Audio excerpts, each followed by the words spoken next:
Good afternoon, and thanks for joining us for Living Local, your lifestyle show for all things Charleston and beyond. I'm Ashley Meservey. It's Medical Monday at East Cooper Medical Center, and today we're getting to know Dr. Del Schutte, a low-country orthopedic surgeon. And we're going to find out how he is helping patients not only here, but in some of the world's poorest countries where access to quality of care is simply out of reach. Medical Monday, sponsored by East Cooper Medical Center.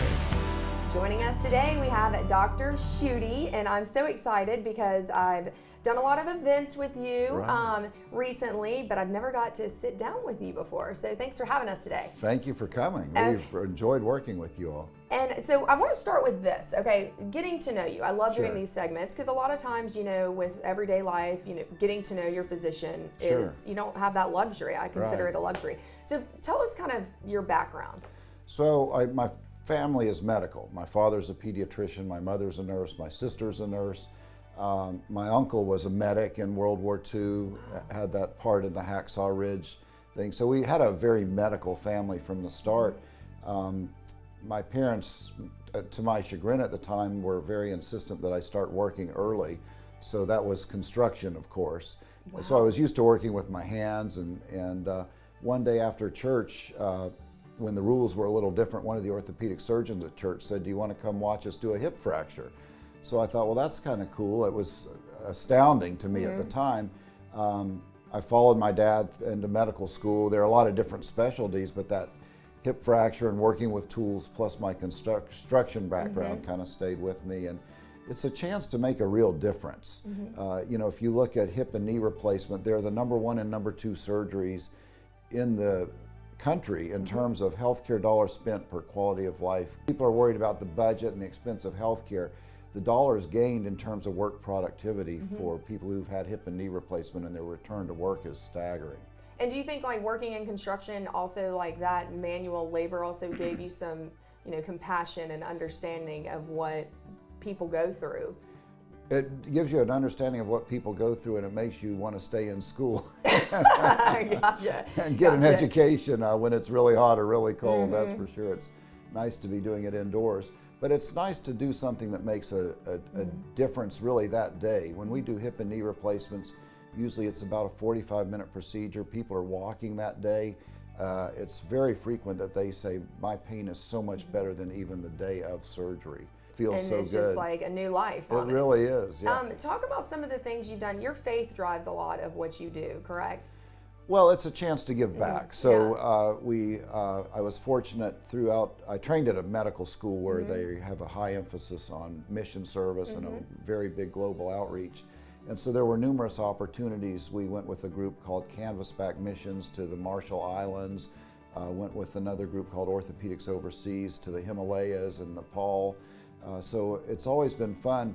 People give you a lot of credit for doing it, but in reality you get way more out of the process than actually I think the patients. So when you get back to a setting where you're giving, you're taking care of people, there's really no competition, you're doing something that they just wouldn't have a chance to have no done. agenda. No agenda, except just to help.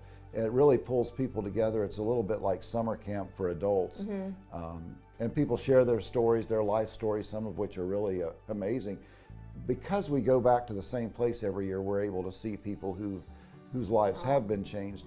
And many times they are the primary breadwinner for their family. So they'll be responsible for several older generations and several younger generations. And so fixing a hip or knee that keeps you wheelchair bound and now lets you get back to the workforce changes a lot of lives. So it has a huge economic impact, but also you think the impact that it has on the physicians that go. You said that you get so much more in return. Right. I think this day and age, you think of healthcare and all that, and it stresses a lot of people out. And I'm sure that burden weighs on the physicians, if not more than it does on us. So I'm assuming that that's a very invigorating experience for them as well. It is. You're not worried about co-pays and insurance forms and HIPAA requirements. You and get back to what got you in it to begin with, I'm assuming. It's medicine really at its purest form. You have an interesting story here. I mean, I feel like every time I see you, you have another story to tell. Before we head out though, I want to talk about the seminars. I've been to several of them. kind of what you think those are bringing to the community. I know that, I mean, the turnout is incredible. Sure. Well, it's a great chance to get to know people. I think sometimes people look to have a quick fix. And really, if you look at hip and knee replacement as an ongoing process and let people know that they need to prepare for the surgery, that it's not just sign on the line and get this and this, your life will be better. It's helpful if you get your strength up, if you correct all your medical conditions that might lead you to have a worse result or a problem after or during surgery. If you can be in optimal shape before the surgery, that's better. The other thing is that is really helpful. Number one is knowing whether or not you need surgery. So we don't just provide surgery, we're here for a lot of non-surgical options also. And it's sometimes hard for people to know if it hurts in their knee, that pain actually could be coming from a problem in your back or your hip.